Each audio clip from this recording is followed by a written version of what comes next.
adalah gembalaku, takkan kekurangan aku.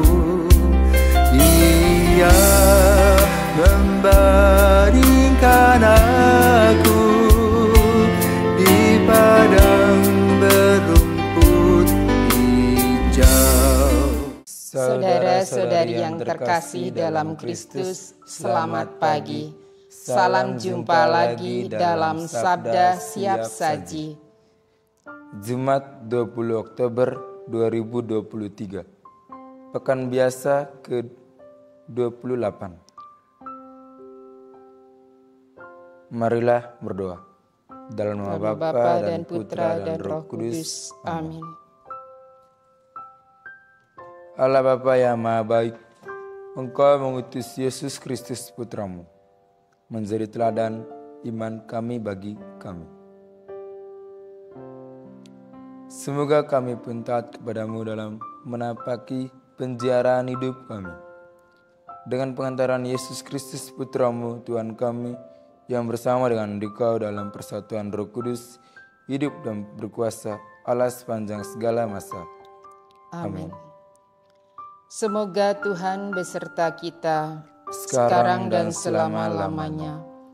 Inilah Injil suci menurut Lukas. Dimuliakanlah Tuhan. Sekali peristiwa, berkerumunlah beribu-ribu orang sehingga mereka berdesak-desakan. Yesus lalu mulai mengajar pertama-tama kepada murid-muridnya, katanya, "Waspadalah terhadap ragi, yaitu kemunafikan kaum Farisi. Tiada sesuatu pun yang tertutup yang takkan dibuka, dan tiada sesuatu pun yang tersembunyi yang akan diketahui.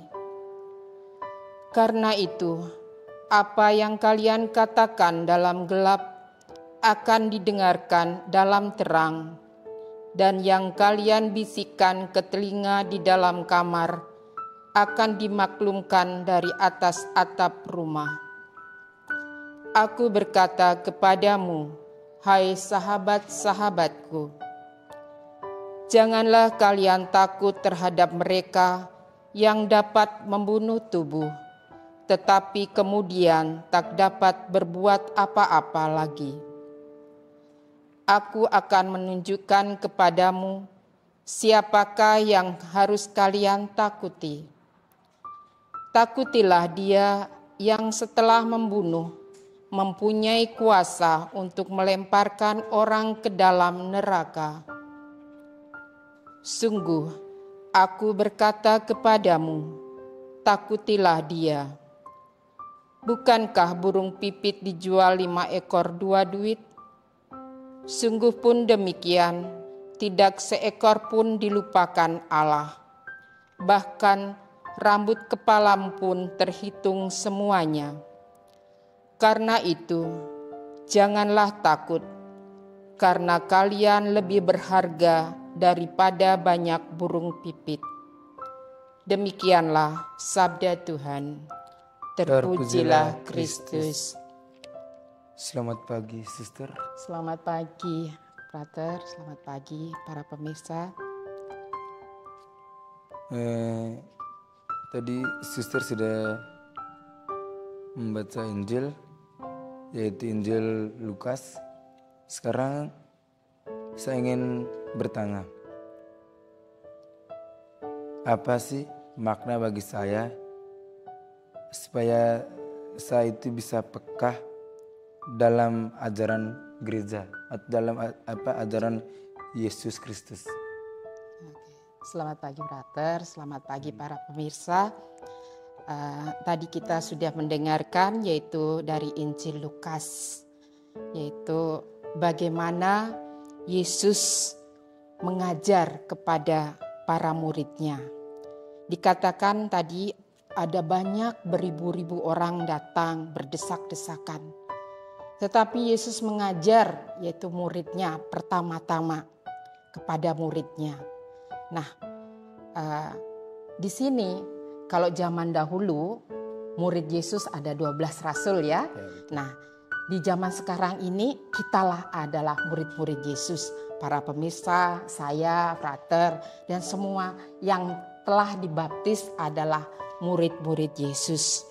Nah, Yesus mengajarkan kepada kita yaitu waspada terhadap ragi, yaitu kemunafikan orang Farisi. Mengapa Yesus mengatakan agar waspada? Pertama-tama kita lihat bahwa kemarin Yesus mengecam begitu orang Farisi ya, karena mereka banyak hidupnya yaitu tentang kemunafikan. Hidupnya ditutup-tutupi, banyak topeng, bahkan dia sungguh-sungguh dapat dikatakan di hadapan dunia, di hadapan orang lain dia sungguh dipuji, dia seolah-olah orang yang suci gitu ya, tetapi di dalam hatinya bertentangan. Nah, itu yang dikritik oleh Tuhan. Nah, sekarang Yesus mengajarkan kepada kita, kepada frater, kepada para pemirsa semua, yaitu agar kita sungguh-sungguh bisa memahami yaitu apa yang Tuhan kehendaki, yaitu agar kita sungguh-sungguh pasrah, berserah kepada Tuhan dan menyelaraskan hidup saya, hidup frater dan hidup para peserta, yaitu untuk sesuai dengan kehendaknya, tidak seperti orang-orang Farisi ini. Makanya Yesus mengatakan waspadalah. Nah, kata waspada itu berarti kita harus berhati-hati. Nah, dalam hal ini kita percaya bahwa Roh Kudus yang dikirim oleh Allah, yaitu ketika Tuhan Yesus telah naik ke surga, dia mengirim Roh Kudusnya yang ada di dalam hati kita, itu yang akan menggerakkan kita untuk mengerti mana yang baik, mana yang benar, mana yang dikehendaki Tuhan. Makanya kita senantiasa mohon kepada Allah Roh Kudus agar kita senantiasa bersikap waspada, yaitu terlebih terhadap orang-orang di zaman sekarang. Tentu banyak ya orang-orang yang bersembunyi di balik topeng, ya pokoknya ingin tampil seolah-olah ya wah gitu ya, kemudian kaya dan sebagainya, bahkan dianggap suci dan sebagainya. Namun yang Tuhan mau yaitu hati kita, yaitu kejujuran kita, ketulusan kita, itu yang Tuhan mau. Nah, kemudian dalam bacaan ini saya menemukan ada beberapa poin yang penting menurut saya ya. Pertama, kata waspada tadi. Kemudian Yesus juga mengatakan bahwa janganlah kamu takut terhadap mereka yang dapat membunuh tubuh. Tetapi kita takut kepada Dia yang membunuh tubuh tetapi berkuasa. Yaitu dalam hal ini saya mengatakan bahwa yang mampu, yang berkuasa terhadap hidup kita, hidup saya, hidup frater, hidup para peserta, yaitu adalah Tuhan.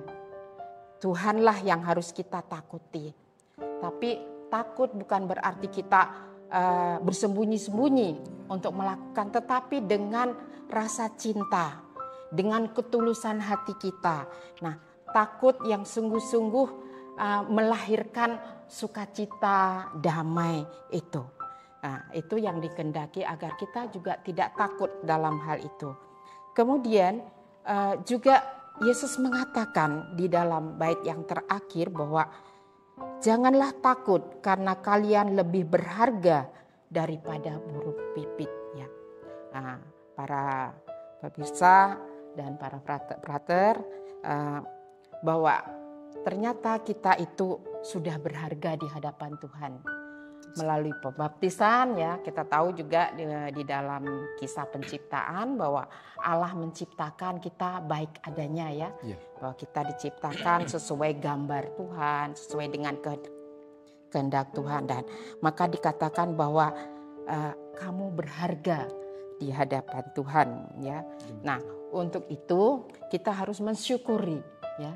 Saya secara pribadi sungguh-sungguh bersyukur karena Tuhan juga sungguh memberikan yang terbaik untuk hidup kita, karena kita berharga itu ya. Sehingga Yesus mau mengatakan bahwa kita nggak usah takut, tetapi karena engkau berharga di hadapan Tuhan. Karena Yesus sudah mati, wafat di kayu salib untuk menebus dosa-dosa kita.